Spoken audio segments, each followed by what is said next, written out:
So coming up on Verse, Chorus, Verse, is 2001 the perfect metaphor for why we are all so schizophrenic about music? That is next. Hi, everybody. I'm DL with me. And this kind of leads to one of my 2001 questions for Evil. Was this when Evil was actually born? Jimmy, Evil, how are you? I think I was in utero as Evil Jimmy in I 2001. like that. Yeah. When I started realizing the metal that came out in this time, I was like, wait a minute. Things are happening here, I think, per chance. Yep. Cells are I'm dividing. start saying per chance. Per chance. We're going to crush some turds. Crush some turdies. Oh my God. I haven't laughed that hard in a long time. Was that the first time Yes, you've seen that? Yeah. Oh my God. It's one of those, maybe you sent it to me like 3 years ago and I've forgotten about it, but yeah. Oh my God. Or for those who are like, what the fuck are they talking about? It's this essay that some kid wrote and it's terrible. And it's like he basically wrote it about Mario. It's also like kind of awesome at the same time. Yes. Like it's terrible, but it's kind of awesome. The best part is the teacher's commentary and then people reacting to the teacher's commentary. 5 question marks. Per chance. The thing about Mario could die and the teacher's like, okay, question mark. Yeah, go look up. I don't know what it would be under Mario essay. I'm sure you'll find it. We live in an interesting time because there is this, I don't know, not quite 30-year history of internet memes now. Yeah, like Vines. So remember last Vines? night, I was chatting with my friend Jennifer, who lives in Salt Lake, and she had just found the Techno Viking, like for the very first time. I'm like, really? I'm like, what are they like? Do you have to like hand pump internet in Salt Lake, like old school wells? Like, what the hell's going on down there? A lot of religious red tape that they have to go through for a few years first. I guess. Speaking of 2001, we're here dissecting 2001 today, which Space Odyssey. I wish. Oh no, I don't wish. Ooh, the embryonic Evil Jimmy thing makes more sense now. Does. You did that on purpose. I am Good becoming job. a star child, or I was. Good job, Mr. Kubrick. No, I would not want to dissect that movie because A, it would be hard, and B, everybody listening to it would be a snooty, you're an idiot person. My God. Right? Yeah, because we are. Yes. Good point. We would be fools. It's a lot of the comments we get for this podcast, so it's perfect. I like your shirt, by the way. Thank you. There's this little whiskey that we enjoy called Buffalo Trace. I don't know if we've talked about it yet on the pod, but also this is also my most comfortable t-shirt. So, and there he go. Oh, okay. That's pretty fucking cool. Yeah. I got that for this episode. Everybody, so you can see our t-shirts. Spotify now has us on video. So you can watch the video for the pod, or you can go to YouTube. We've gone from about 2 watchers to about 40. So if we go at this stage, hey, who knows? We have, I will say, I've been trying a couple of sneaky little marketing things this year. We are seeing some number benefits from it. So I have a feeling, though, that the number one thing that's helping us is our ask of every episode this year of just tell a couple friends. If you listen to this pod and you like it, tell a couple friends. That's the best way that this is when you're going to get out there. Out in the world, crushing some turds. If you're crushing turds, you know that anytime you could die, but at the same time, you can buy lives, so it makes you a 1%er. Like, I don't remember the other thing he said. Dude, it's fucking so good. Or I forget, I should say, in honor of 2001. How often should I make that joke in this episode? I forget. As much as you want, because we'll forget each time you make it. 2001. I may have Alzheimer's, but at least I don't have Alzheimer's. Yes, thank God I don't have Alzheimer's. So I think, do we want to get into it? You know what? The only other thing I want to talk about before we start talking about 2001, on the plane home for a work thing on Wednesday, watched finally all the way through the second Spinal Tap. I haven't watched it yet. I don't when you're watching movies on a plane, there's this kind of, you don't really react. I was fucking dying laughing. I was Oh, I was good. expecting Okay. it to suck. It was Yes, me too. so fucking good. It was perfect. Good. They did it Oh. perfectly, and I was like, the guy next to me kept looking at me. Okay. I was laughing so fucking hard. What is wrong with you? Yes. I cannot recommend Spinal Tap 2 enough. And all the people that were, all the things online that are, oh, you know, cash grab, oh, it's not the first one, oh, whatever. I'm telling you, Fuck off and watch go it. try it. It's so fucking funny. Yes. Good. I've avoided it because of potential Because you don't want it to disappointment. suck. Because it's like one of the best movies of all time, and it's the same people. Yeah. Right. Yeah. I mean, I should just trust those fuckers. It's because Christopher Guest. He's never done anything bad. He really hasn't. Exactly. God damn, it's so fucking funny. Everybody go watch Spinal Tap 2. That makes me But happy to hear. Before you do that, stick around with us and listen to us talk about the year 2001. How did you prep for going back to 2001?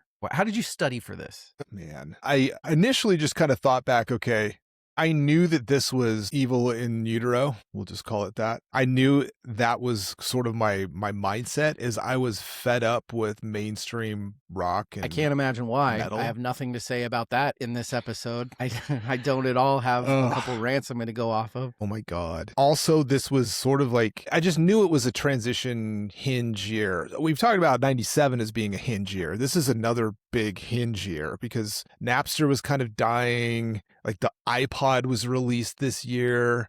There were all kinds of weird ending of one era, beginning of another era was happening. And I knew that from my personal sort of musical journey at that time. It was kind of that transition of the musical industry realizing that the Napster type shit was not going away. So how do we own it? How do we capitalize on it? Yes. Yeah. How do we own it is the good word. I also knew the fucking elephant in the room of 9/11 happened in 2001. I forgot about that.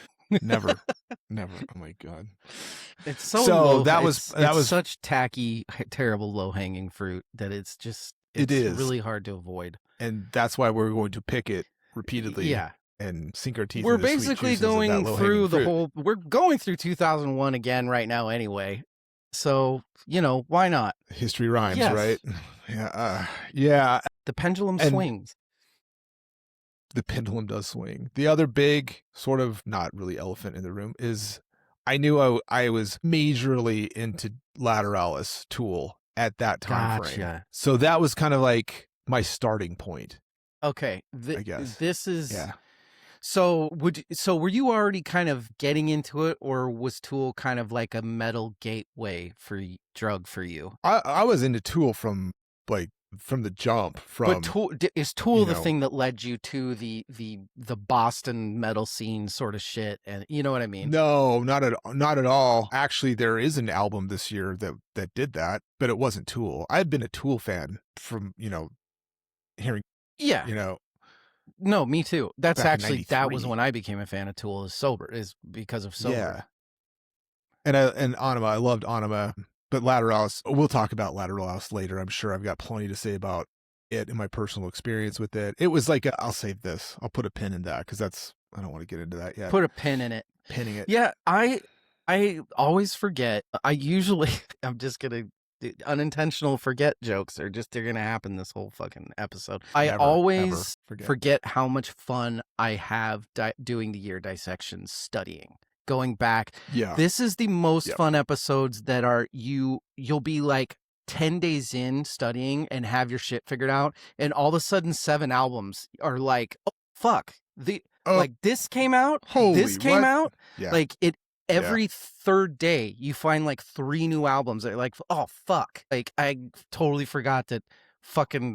And this more than probably not all, but most of the other year dissections that we've done to date is one where what I'm listening to now versus what I was listening to then is radically different. Really? Like, what was I into at that moment versus what from that year would I consider my music today is very different. I don't think a little bit for me, I'll talk about it later. There is a little bit of music that I liked then that I'm ashamed of. A little bit of Dude, come on. This was like the death throes of new metal right at this point. Yeah. And I owned Jinko jeans at some point. Good for you. So good for you. Was there an No, Insane no. Clown Posse album this year? That's kind of pre-Insane. That's kind of older, I would think. Like Malenko was like 97 or 8, right? When was Bizarre released? Was it? Holy, if I missed that, I think. Shame on me. Wait, are you a big Insane Clown Posse guy? This is Stop the Presses, because that's kind of crazy. There was a compilation. Oh no. So yeah, this was not the this year. This is kind of post the big ICP stuff. I think that was 2002. That's a story. That's a funny story. We'll talk about it in. No, it was 2000. It was the previous year. So more right. They are fucking marketing geniuses. Those silly boys. They are. They released a double album. Well, it's actually 2 albums. But Bizarre and Bazaar. So stupid. And as part of the marketing, they because they have their fans, the Juggalo posse, they heavily encourage them that hey, this is your chance to introduce us to someone else. So not only buy both of these albums for yourself, buy 2 more copies and give them to someone else to listen to. So instead of selling 1 album, they'd recorded a double and now they're selling 4. Which Insane Clown Posse fan has the fucking money to do that? One that I worked with because I was the Insane Clown recipient of Bazaar and Bizarre. Yeah. Well, do the same thing. Magnets, how do they work? Marketing geniuses, do the same thing for our podcast, please. Yeah. We got a lot to talk about. 2001. I've got a lot to say about this year. I have a lot of takes. So before we get to that, we have to talk about the most important part of our Saturday. What are we drinking? I think we both have some good ones. I think I know what you're drinking, but one thing in your photo threw me off. So let me know what you're. I thought it was an aviation, but there's something in the photo that made me think it's not. Sure. Well, it was just there before I sat down to. I got a cup of coffee. Number 1, important because I want to be alert and awake and ready for everybody. So I got some coffee that I'm finishing off. Yes, I haven't made a legit cocktail. I haven't seen a cocktail from you for a spell in a long time.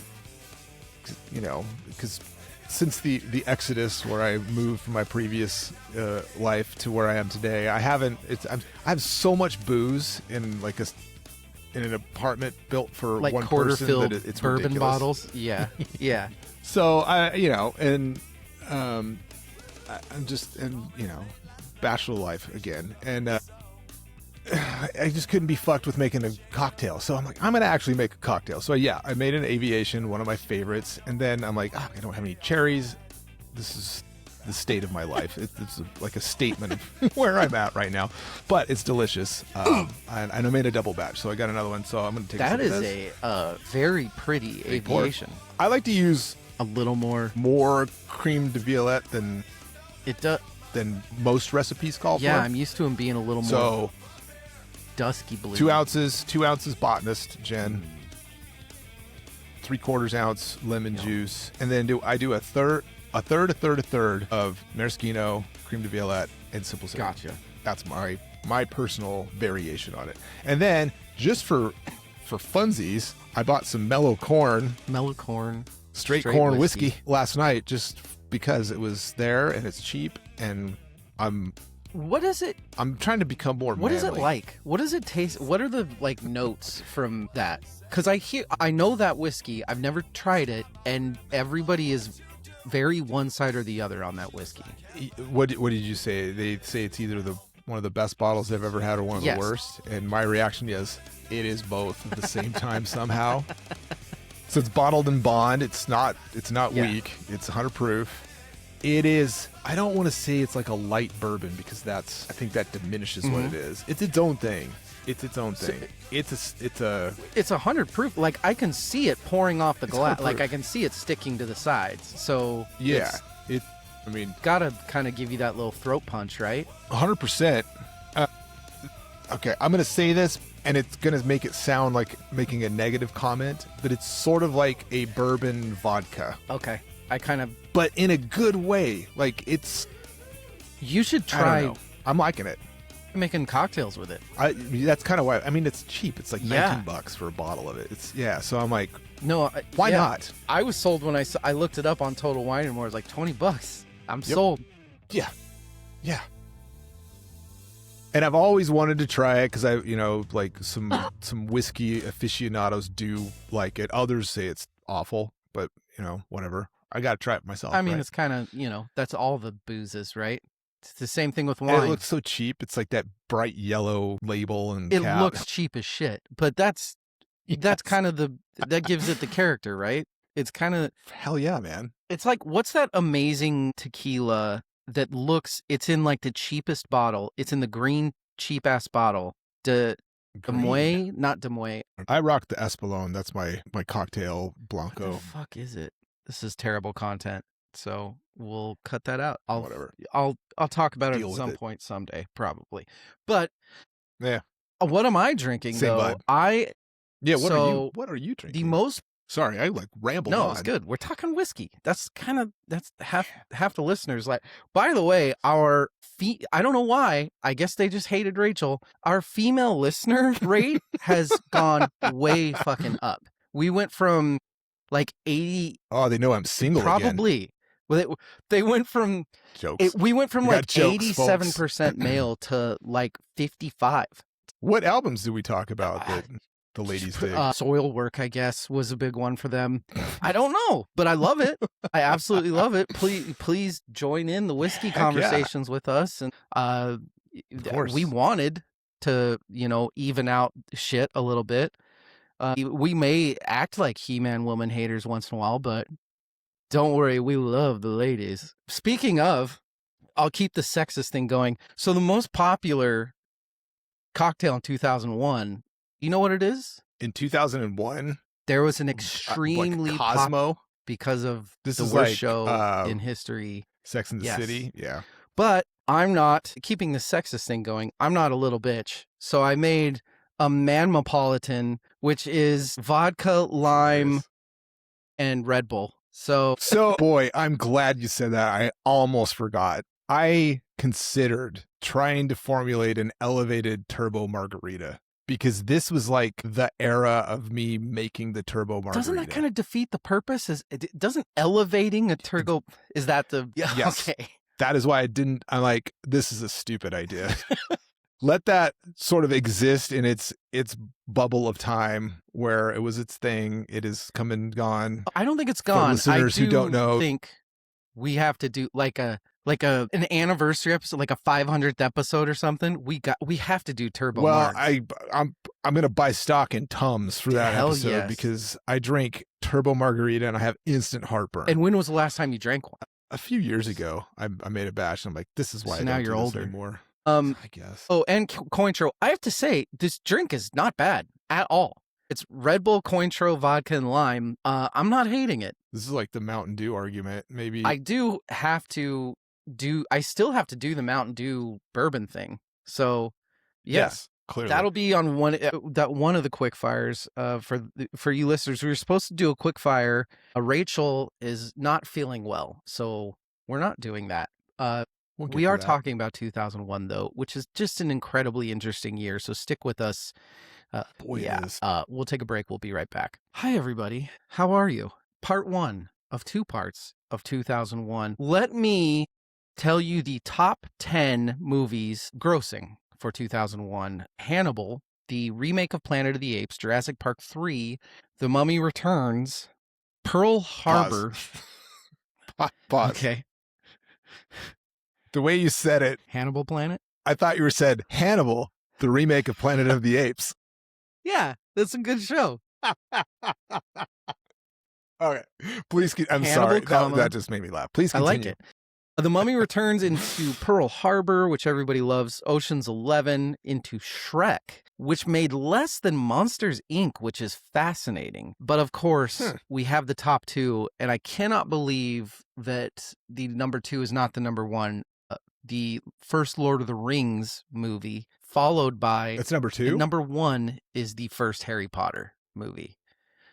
That makes that. I thought I hate to say it, but that makes sense. Way more popular, but kids. Yeah, kids. Like book wise, I don't know. I mean, obviously Tolkien wrote those way before Yeah. the Harry Potter books. So maybe book wise, I don't know those numbers, but movies are kids, I guess that's true. There was a lot of build up for the Harry Potter shit because the books are so popular. That's right. It was fresh. It was in like the Yeah. mindset. Before we get into 2001, and you will not know the answer to this until our next part, so you're going to have to tune into the next episode. Sorry about that. But we have to do our friendship test. We have to guess each other's favorite album that came out in 2001. Now, we've been doing this for about 6 years now, and Evil and I have been music friends for way longer than that. So I think that our guesses are going to be either spot on or extremely close. Yeah. I think my pick for you is going to be at least in your top 3, but I could be wrong. Okay. It's not really a fair one, but your tied for favorite band of all time came out with their debut album this year. That is true. It's Stings of Consciousness, right? Isn't that the Stings by of Conscience. Unearth? Conscience. By Conscience. By Evil's Unearth is their band name. I love them so You do? much. Dude, Buzz posted he did this with the previous album where he posted like a clip in the recording process, and it was a clip of what is now maybe my favorite song, Into the Abyss, and I'm like, oh my god, it is a great song. He did it again. So sorry, I'm gonna do an Unearth tangent because not last week, the week before, they had a bunch of news. They have new management, a new label, like new stuff going on. Aren't they going back to a label they were were already at a while ago or something like that? So they've been on Century Media for the last 2 albums, I believe. But they're going back to Metal Blade, which is Oncoming Storm, 3 in the Eyes of Fire, The March. I think maybe not Watchers of Rule, Darkness in the Light. I think that was like their peak sort of commercial success era. And I'm just like so stoked for them and more stoked for me because that means more Unearth is on the way. Yeah. But he posted it like a clip of like him, and I'm like, you tease. Buzz McGrath's social media it's so good. So we had Trevor Phipps on, and I loved that. That was one of my favorite interviews. Yes, it was really, I was like, you remember that time? Like Farley and Paul McCartney? I was Farley, yes. No, you actually saved my ass a couple times because I was kind of doing the lead of the interview, and then I'd say something and you'd be like, well, actually, no, hang on. And then you could see in his eyes, he's like, yeah, this guy knows what's up. Okay. Yeah, that's a fan. This guy's a real metalhead. But well, I mean, not just a metalhead. I'm like, you guys are one of my favorite bands. But that was a great interview. Like, why aren't you playing Throes of Remission live? He's like, oh man, we've had a lot of people ask about that. I'm like, yeah, it's fucking amazing. But then after that interview, I started following Buzz McGrath. And my God, his social medias, he gets social media. He knows how to fucking do it. It's awesome. One of my favorites of his lately is he's got like some chickpeas that he's like, he does a lot of weird food like shit. Like parody food stuff, but he's got some chickpeas and he's like, what's the difference between lentils and chickpeas? It's like, I've never had a lentil on me before. Like, oh my God, Buzz. I love him so much. Let's raise that female listener ratio. Jesus. What is my favorite album of 2001? It's one of 2. Yes.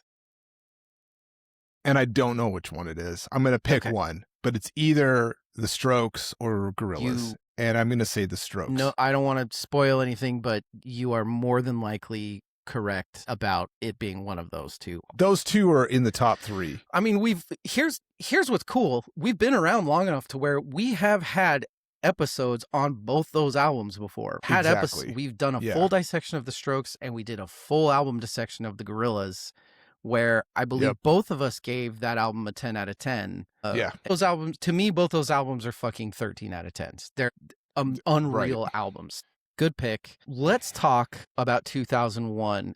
You already mentioned Napster. Napster was kind of dying off. And like I said, that was one of the things I wanted to make sure to touch on was labels were starting to figure out how to cash in on this whole streaming thing.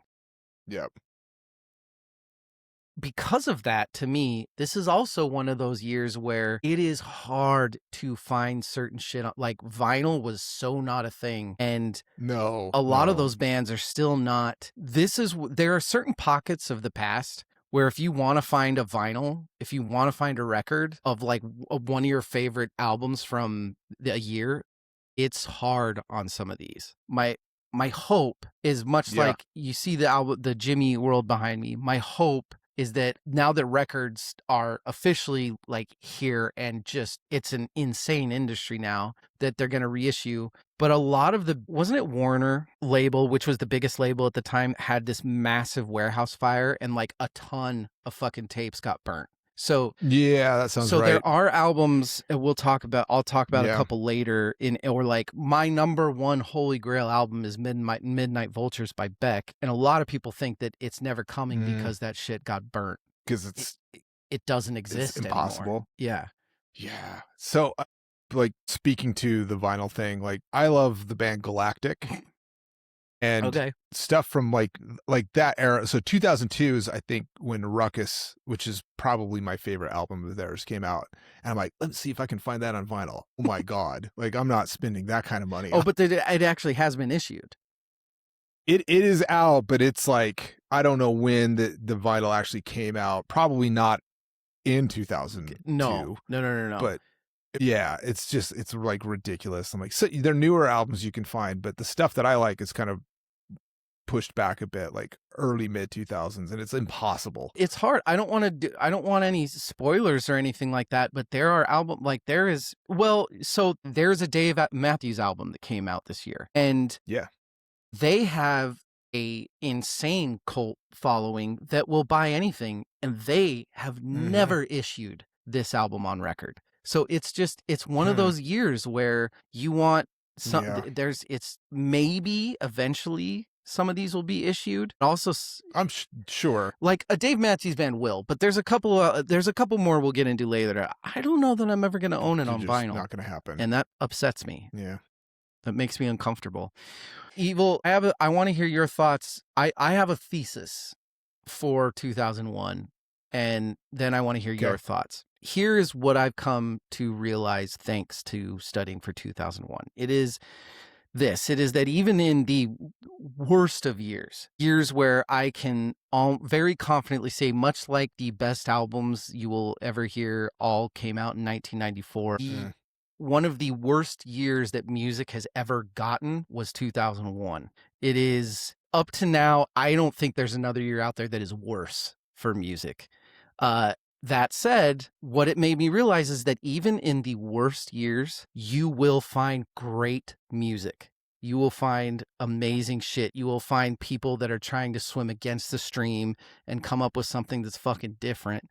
But this is the year of fucking Alice in Chains was Xeroxed by Godsmack, Xeroxed by Creed, Xeroxed by Puddle of Mud, and holy fuck, like what is music even anymore? And yet we still had amazing shit coming out. So it actually gives me hope that no matter how bad music is getting, I feel like there's always going to be really good shit coming out. What are your thoughts on that? I'm thinking on the fly here because I think I have a very similar take coming at it from a different angle. So, 1994, we've established in all of our great wisdom that is the greatest year of music in terms of just like the volume of good stuff that was released. Not the best of the best albums, but the volume of the really amount of good like albums. 9.5 out of 10 albums that came out. Yeah. Yes. So because I seek external validation all the time, and somehow I wound up searching like what is the best year in music, and 94 doesn't come up in a lot of talks, but 2001 did, and I'm like, what? How? But here's the take. Here's the take that I have. Here's my ultimate take on 2001. It's connected to the conversation that we had about 1997. Okay. Where that was the year that music started becoming consolidated into like the clear channels and the radio formats. Yeah. And so we have like a 5-ish, 6-year period, 4-year period of that. And now we're into streaming and the beginning of the area of the iPod. Yes. So we're changing.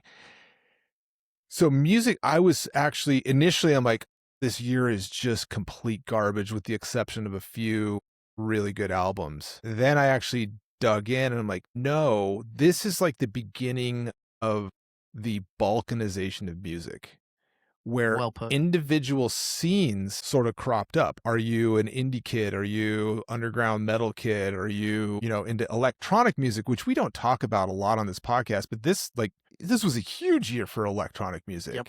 Yes. And so it's like these ivory towers started to be built separately outside of the mainstream. And in music true American machine. fashion, we were passionate about which ones we did and didn't like, Yes.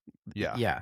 And I think that for me, Embryonic Evil Jimmy was like, okay, new metal is clearly ending, and I feel embarrassed that I was part of that. I'm just going to go 2 clicks to the left, and in a couple years, I'm going to be a metalcore guy and into the Scandinavian mellow death stuff, which is not that different from what I liked before. Yeah. But just different enough to definitely not be mainstream anymore. And I think that happened to a lot of people. I think you're absolutely right. I think a lot of it, particularly people our ages that became, for lack of a less dramatic word, disenfranchised by the people that started following up Korn and the Godsmacks of just the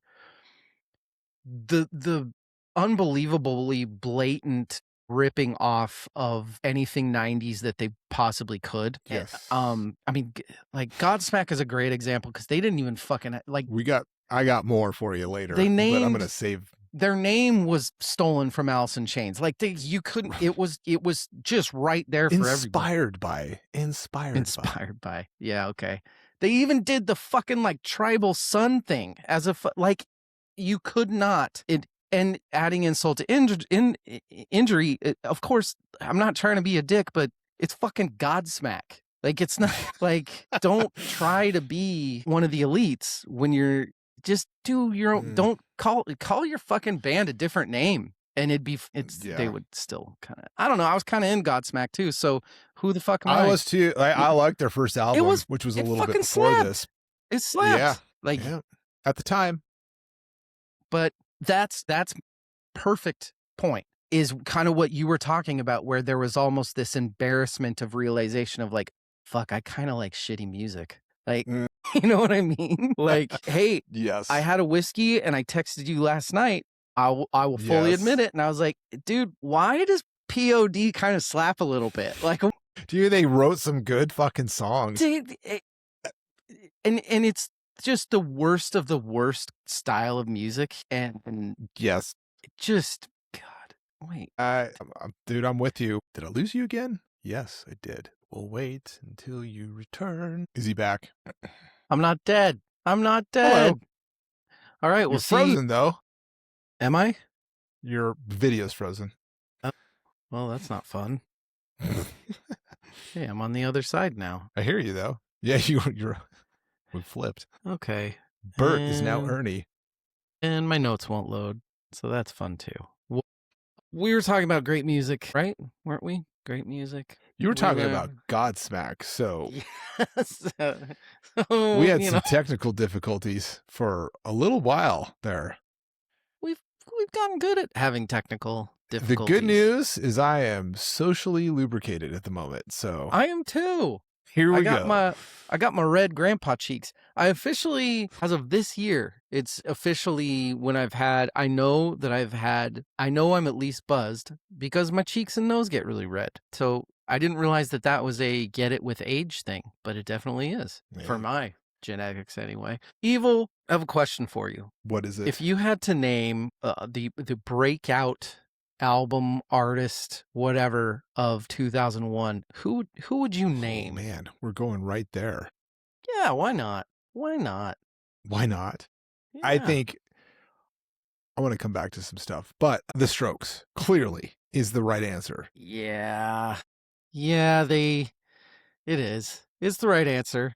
I mean, out of the gate, that they launched kind of a revival of the garage rock sort of New York chic and the lo-fi scene.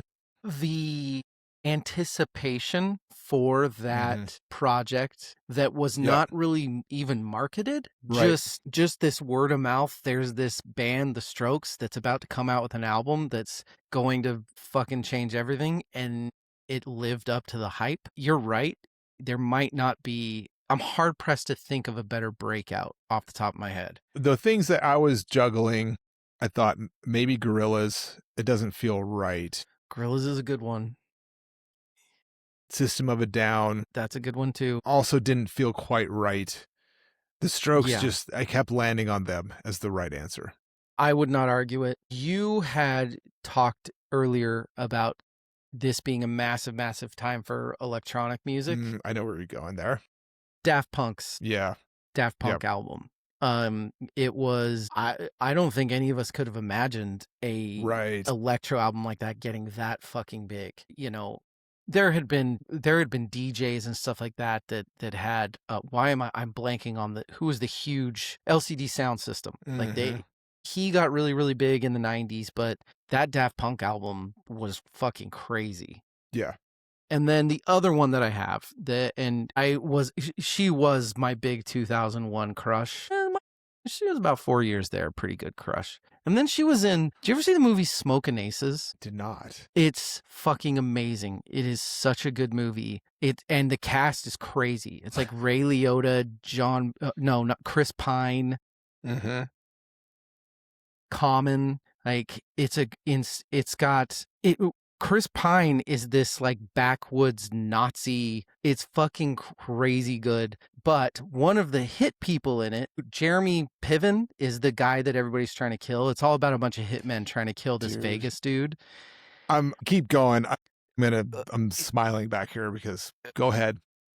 Alicia Keys fucking came out of kind of nowhere and just exploded everywhere, and everyone kind of fell in love with her immediately. So, fuck, that's hilarious. I said I wanted to go back to some stuff.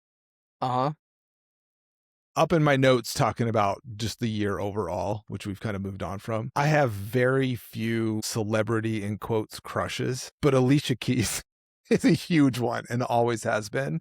And I'm not even like a massive fan of her music. I think it's good. It's just, I'm not a huge fan of it, but I could watch her perform live. Exactly. Forever. Exactly. She just, whatever it is, that girl has it. Oh my God. That's kind of exactly what is in my notes. Evil, watch the movie Smokin' Aces. Okay. Not only are you going to fucking just love it as a person. Right. But Alicia Keys, if you loved Alicia Keys before, I do. Her being a a sexy hit person, basically. Sold. Exactly. Sold. Yes. We did good on that one. Oh, and the only other one, no, that's not. I do have an almost there, and that is Spoon had Girls Can Tell in this year, which Kill the Moonlight, which was next year, the year after that, was when they became kind of underground darlings. Before we jump into more awards and categories, I have just a few more 2001 general comments. Yeah, fucking do it. Awards and categories. Yeah, because we're breakout album is, I guess, I shouldn't even have it as awards and categories. I just kind of like start asking shit. Yeah, sure. But yeah, well, okay, hit me up. So I'm gonna come back to Alicia Keys in a minute because I have a joke that I had built around that. we mentioned 9/11, September 11th. We did. Albums I forgot. Release. The number of albums released on that day is insane. Like, really? Yes, among them. That's crazy because I was under the impression that everybody didn't do it because they like didn't Toxicity get held off because of 9/11? Didn't it come out later? It came out 2 weeks prior. That's right. Is This It was supposed to come out on 9/11, and that they no, it's Bleed American, which they just changed the Jimmy Eat Jesus World. Christ! What are you even doing with your life? Oh my God! Welcome to Verse Course Verse. I'm the new host, Evil Jimmy. That's how do I forget, man? Never forget. Jesus Christ. So the album with the title Bleed American. Yes. That's insane. Yes. That's absolutely insane. So on September 11th, Bob Dylan, Jay-Z, POD, Nickelback, Mariah Carey released the Glitter soundtrack, and Slayer, God Hates Us All, which I'll come back to later. All released. And there's a bunch more. It was a chunk of albums released that day. And I'm just like, what the, That's how do fucking you, as an crazy. artist who has been preparing for months Yeah. to launch an album, how do you like, The only thing that I could think to it 9/11 was so fucking beyond anything that any of us could have comprehended. That since it's that much, that might make it a little easier. That like there that big voice in that selfish voice in the back of your head of like, why is this fucking happening to me? Maybe that's not there because it's such a big fucking like yeah, there are more important things in life sort of thing. That's the only thing I Yeah. can think of why that wouldn't be fucking life ruining. But bruh. That's crazy. So, Man. okay, horrible setup for this joke now because we've already talked about her, but Alicia Keys, her album Songs in A Minor, which, speaking of deaths this year, Aaliyah. Yeah. George Harrison, Joey Ramone, but for me personally, the one that hits the hardest is Chuck Schuldiner from Death. Died he passed from brain cancer in 2001. So, when we do like our season ending, we always have top 5 deaths of 2026. We do. Those are some big ones. They're huge. Yeah. George Harrison. I mean, Massive. we've talked before about the While My Guitar Gently Weeps, the Harrison tribute with Prince. Prince just throwing the guitar up and falling into the crowd, and no one knew that was. Yeah, he's a. Yeah. Yeah. No, those are big. It's kind of it's unfortunate for Aaliyah that Never like forget. that her name is now because right. What's aged poorly in 2001, even though it's not her fucking fault. It just, I can't think of Aaliyah and it not be this weird, icky fucking feeling. You know what I mean? Chappelle's show. Yes. Chappelle's show. Also, side note, how fucking good do you have to be, speaking back to Prince, that he was on the stage with fucking like Jeff Lynne, Winwood, fucking Tom Petty. Everybody's just like, remember Prince in the George Harrison tribute. Right. Oh, that's fucking crazy. Anyways. Yeah. The Aaliyah thing is rough stuff. Yeah. Hip hop was.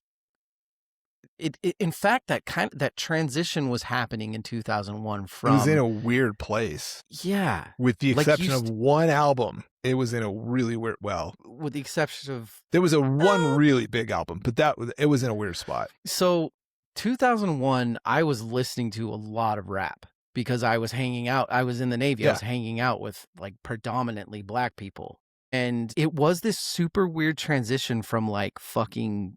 Like NSYNC was still humongously popular, but you also had the coming up of the whole like Ja Rule, Fat Joe sort of weird New York like wannabe everybody shit. Hip hop had the same problem. They were starting to be not cool. Like they started to have people like Ja Rule and was like, oh, this is really fake too. Okay, all right. So like kind of like you were saying, every genre had this super, super severe, like we are now split up into genres and this genre has greatness and shittiness and this genre has good. It's crazy how much that was evident in 2000. That's my opinion on that. Who did you put in for height of power? I have a number of contenders, but I think the answer is Tool with Lateralis. Yeah. That album was enormous and it was like very anticipated and everywhere.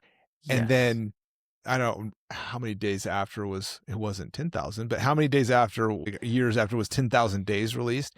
And this might just be personal perspective because I was very into Lateralis at the time. Okay. 10,000 Days fell very flat, but a lot of stuff happened for me in terms of like musical journey between the release of Lateralis and the release of 10,000 Days. So maybe that's my own lens, but I feel like Lateralis was huge for them.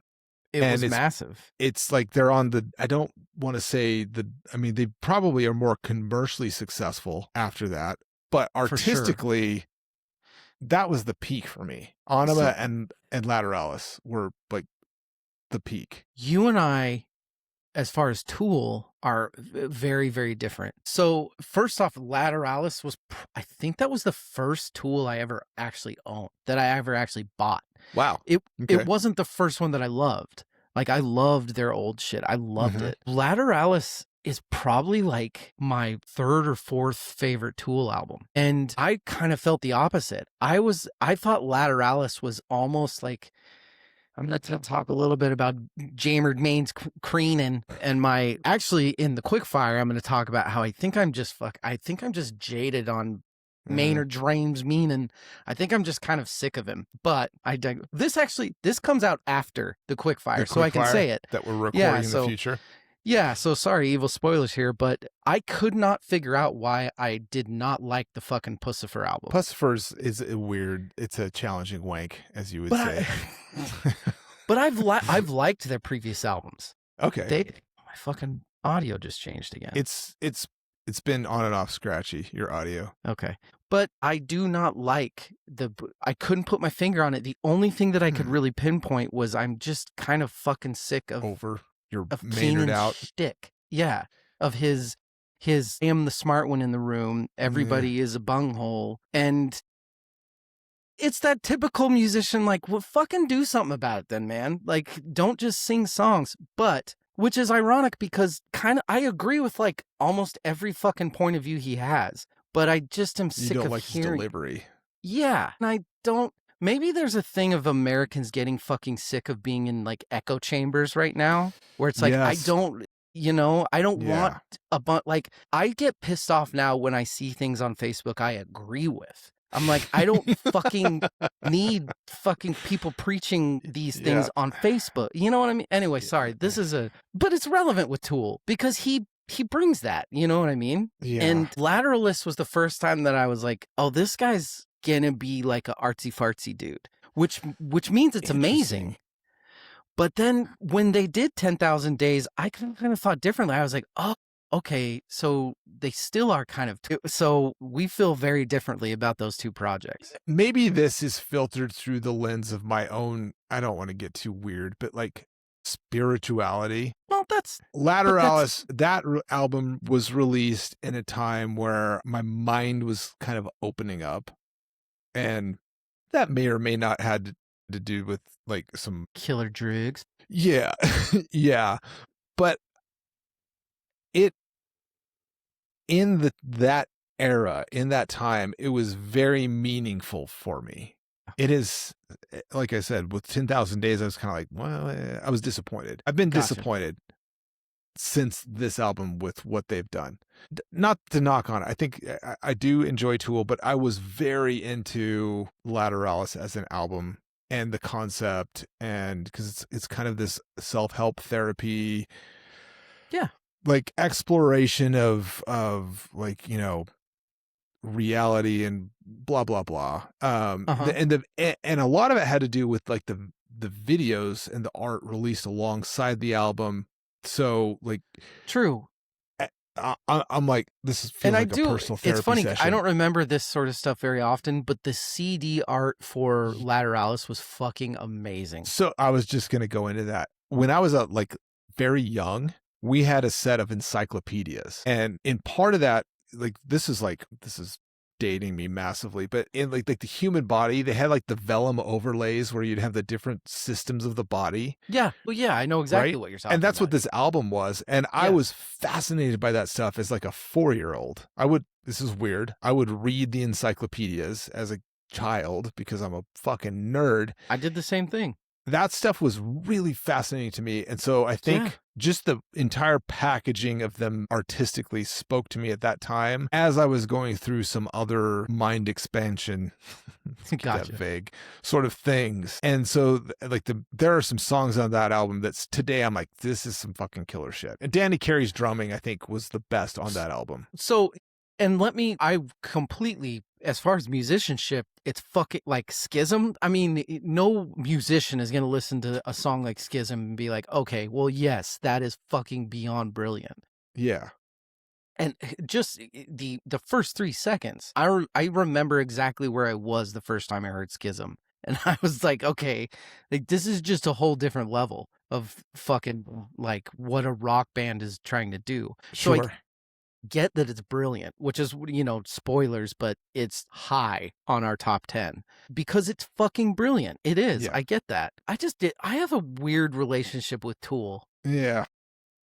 And I think most people do. Like, even when you go on Reddit and you read Tool shit, their fans fucking hate them.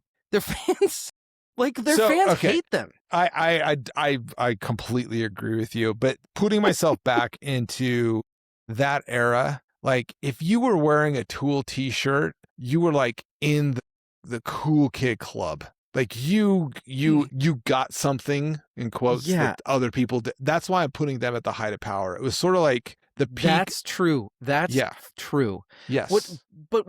This is hilarious though, because I had the exact opposite conversation like 3 weeks ago with a buddy. I was like, and it wasn't Tool. It was Tool and I think Corn shirts that we were like, you remember the kids that wear like fucking Tool shirts and they were just like the fucking weirdest like losers or whatever. And then you're like, wait a minute. Those kids had shit figured out, man. Like, right. You got older and you're like, wait, I want a Tool shirt now. Like, yes. So in the era, I feel like they were it. That's why I put them at height of power in 2001. You are totally right. You are totally right. There are other easy, like Creed is probably up there. But who wants to fucking talk about Creed, right? I don't want to talk about fucking Creed. I'm going to talk about Creed later. I mean, on my short list was Jay-Z, the White Stripes, System of a Down. Those were also on my short list, but I picked Tool because I feel like that was their peak. Well, and like Jay-Z did become a billionaire later on. So what type of power are we talking but musically, artistically... Yes. This is his... Yes. Yes. When he was... At this time, he was fucking beefing with Nas. Like, he was... right. You don't get more, like, you know, hey, I'm going to go fucking box Jesus right now. It's like, okay. You're going to like my height of power. It's also correct, and I have a feeling you like her. Missy Elliott. Yeah. I'm glad Missy you brought Elliott her up. was fucking everywhere. Yes. And how do you not fucking like Missy Elliott? I agree. Like, you can turn Missy Elliott on anytime, anywhere, and nobody's going to be like, what are you fucking doing? I agree. Yeah, that's a very good pick. And I'm glad you brought her up. I have her in notes, but I wasn't sure if it was going to come up in the conversation. I miss Missy Elliott. She was fucking awesome. She was really fucking cool. No, I love that. Yeah. What do you have anything that aged specifically well for you? Or you had talked about how your taste had, you were listening to different shit. Is there anything that you, I got a whole bunch of Nickelback jokes for you. I love them. What concert costs 50 cent featuring Nickelback? Featuring Nickelback. Fire alarms should just play Nickelback. Anyone who stays in the building deserves what they get. If I had a Nickelback for every terrible Canadian rock band, I know I'd at least get a Nickelback. Oh, that's good. Racism is like Nickelback. I like to joke about it, but I never want to see it in real life. Some say that if you play Nickelback backwards, you'll hear Satan. This is a Norm Macdonald joke. I mean, it's a Norm Macdonald style joke. Type joke. Even worse, if you play it forwards, you'll hear Nickelback in there. There's a whole list of them. That is an A++ joke. It's just, it's like the watered down version of did you listen metal. to Nickelback? Did I listen to it? Yeah. Back in the day? No way. Really? Evil. So I'll embarrass myself along with you and say this, but it's really bad that you were listening to Nickelback. I went to voluntarily a Creed concert. And this had to be 99. I think I was either a senior or a junior. Was that here? Yeah. It was in Meridian. Did Nickelback open and did Seven Dust? Oh my, Seven Dust. Yeah. I went to see Seven Dust. I was there. Were you really? We were at the same concert. It was at the Idaho Center. So my buddy and I went, and Nickelback came on. Outdoors we went to see a Creed concert, and we're like, wow, this Nickelback band is really fucking, they're really trying to, like, this is the fakest shit I've ever heard. And even the Creed guy, I remember somebody, whoever introduced Nickelback was like, these guys are going to be the thing. these guys are give it a year and this is going to be the biggest band in the world. And sure enough, like they certainly. This is how you remind me. Never forget. Evil, look at this photograph. At least we got the look at this photograph memes because those are amazing. I love them so much. That's good. The only look, aging well, I have to fly. I will always do it. I have to fly my championing Built to Spill flag. Ancient Melodies of the Future is a fucking brilliant album. I'm going to read you a line. And I think it's because Doug Marsh was married to a really good poet for like, I don't remember how long they were married, but there's a song called Happiness on Ancient Melodies of the Future. And if you ever get it, just go read the lyrics. They're brilliant. But this line is one of my favorite lines of all time. Haven't missed half the shit they said I had to have a chance. I mean, people talk about his guitar and his songwriting. His lyrics are fucking absurd. So, and I listened to Ancient Melodies of the Future a couple times studying for this, and it made me happy, and it reminded me that it's not just a Boise thing. Built to Spill is the fucking shit. So there you go. And the only other thing I have on Aged Well, and this is a question, Evil, why the fuck don't we listen to the Toadies more often? I'm so glad you brought them up. They're coming here, and I haven't bought a ticket yet, but I feel like I need to. Yeah. I am on a massive Toadies kick right now. They are so fucking good, and I never really listened to them. Outside of Rubberneck, I don't know them. And I listened to the album from this year. I'm like, fuck, same thing. It's like, yeah, I need to be a Toadies fan. They're fucking. They could not be more up both of our alley. They are like this. Agreed. Dirty, bluesy, grungy, fucking raunchy, raw. Like, God, they're so fucking good. We need to listen to more Toadies. And yeah, that's pretty much that there. I've got a couple of Aged Well. I want to hear them. The big one, and I'm wearing the shirt, is Converge's Jane Doe, which kind of created a new genre in a lot of ways. Fair. I had a friend maybe a year or two after 2001 who he worked at the Record Exchange. His name's Levi. He's a super cool dude. I like him already. He was the front man of a band called Manville here in Boise, which is one of the best fucking band names ever. He brought me a stack of CDs. We like connected on music, and I'm like, this was the embryonic Evil Jimmy. And he gave me a stack of CDs. And he's like, listen to this shit. And in there was Converge's Jane Doe. There was a Daughters album in there. I think there might have been some Neurosis. There was a bunch of stuff. Neurosis. Yeah. And at the time I was like, ooh, this is pushing some boundaries for me. Oh. But looking back, well, I mean, this was me a number of years ago, you know, this is like, it's just weird to think of. And just seeing how much music today that I am a huge fan of was influenced by that stack of CDs. And Converge was a big one. That's so funny that we just covered a Converge album on the Quickfire too. We're not going to say anything on this episode because again, we haven't actually recorded that Quickfire, but we were supposed to today. Yes. So we both have opinions on it. Yes, we do. The other one I have in Aged Well, and this is because I'm a metalhead. Yes, I'm into the extreme stuff, but I'm not a huge outside of let's set aside Black Braid because I feel like they're a special case. Black Braid's rad. My favorite black metal album from Scandinavia of all time is Emperor's Prometheus, The Discipline of Fire and Demise. And that album is still fucking amazing to me. And Ishan that guy is brilliant. He is fucking brilliant. He's an amazing musician. And the stuff he did with Emperor, fucking awesome. That's my favorite Emperor album, which is probably in the black metal sort of community, it's probably not a good take, but it is. It's really good. And it is to this day. Like I said, Black Braid's a special case.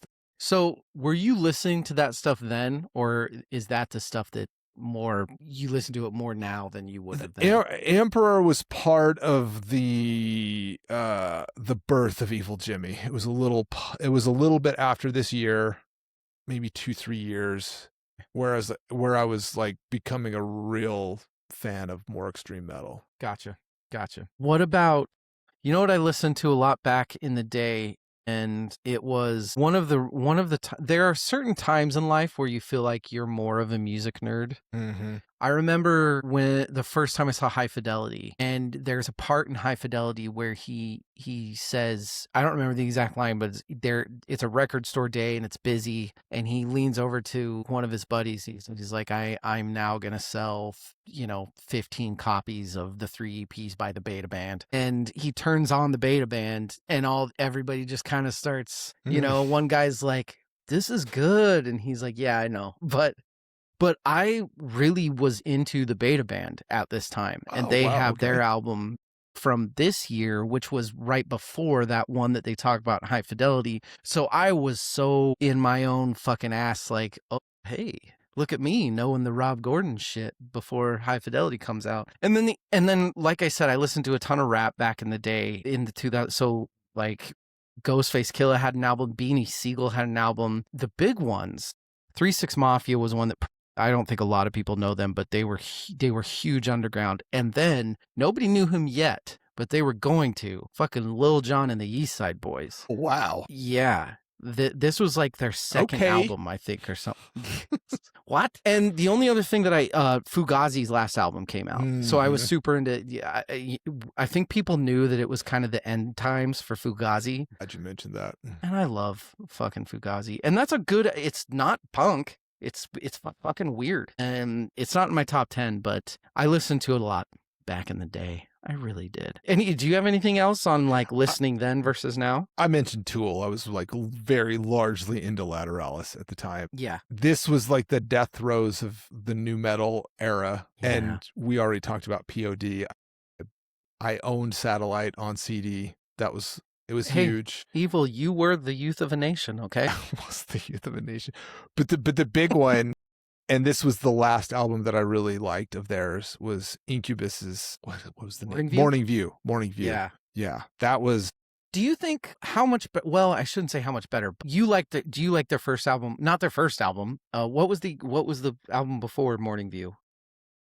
Make Yourself. Make Yourself. Do you like Make Yourself more? I think that's their best. Yeah. I like Science a lot. And I like actually me too. Fungus Among Us and some other stuff. My favorite Incubus song is Crowded Elevator, which was on a soundtrack. I can't remember what, but it was on like a compilation sort of EP. Fucking love that song. That song is amazing. I got into them. I was still in college, science area. I really liked Make Yourself. Fucking loved Morning View. I don't remember if this was 2001 or 2002, but I saw them in the spring at what is now the Knitting Factory. It was the Big Easy. And it was one of my favorite concerts. And then I saw them in November, I think, at the Idaho Center. They had blown up, and it was like a letdown. And it was the same touring cycle for that album. And then their next album, I was just sort of like done at that point. Yeah, I could see that too. Yeah. I don't remember. I definitely liked Make Yourself way more than Morning View. And to this day, like going back and studying, someday we'll touch more on Make Yourself. That album to me is like just the rhythm section alone is kind of makes it an automatic 10 out of 10. But Side 1, track 1, one of the best ever. One of the best kick you in the teeth starting tracks of all time. Like that fucking guitar comes on. Dude. God damn. It's so raw. And I was super typical. Like I remember snowmobiling and listening to fucking Wish You Were Here on repeat, like super loud. Like they fucking, man, they can write some fucking songs, dude. That's a great, I like Morning View quite a bit. It's a great album. I haven't listened to Incubus in years. There was a 25-year anniversary edition of that came out recently. Well, it would have, right? I think they re-recorded stuff. Really? Yeah. Shit. They're Taylor Swift in it. That's right. Incubus's version. Never forget, right? We have a couple more things to do, and then we have like our top lists and stuff. Do we wanna? I think I'm empty. I gotta go pour my other aviation. So let's do it. Let's end part 1 here. Yeah. We're gonna be at about an hour exactly. We're going to get back to join us next week. We're going to finish our 2001. We're going to talk about some kind of unknown albums. We're going to talk about the worst albums of the year. And then we're going to do our own top 5, maybe 10 favorite albums, favorite songs, and then our collective top 10 2001, which, just like every time we try to do it, is just a big fat clusterfuck. Evil 2001, am I right? It was an interesting ride. I don't know. I forgot about it. Have you ever had Redwood Empire whiskey I don't recognize out of that Northern at all. California? No. I tried this for the first time last night. I cannot recommend it enough. Tell me more about it. What is it? It is a straight bourbon whiskey distilled grain to glass in Northern California. It is bottled in bond. Farm to table whiskey. Yep. 50% alcohol by volume. But yeah, it's 67% corn. It's got rye and wheat and malt barley in it. Single season, single distillery. It's What's the name? It's hard to read. What's the name of it? Redwood Empire. Huh. Okay. It's got a little berry bear on the front. I got it as a gift. It's fucking delicious. I haven't even heard of it, so that's awesome. Yeah. Give it a shot. And we're not even... Idaho, probably can't even get it here. Good point. That's it. Yeah. Oh, well. Everybody, come back and join us next week. We love you. Good night and good luck. We somehow made it through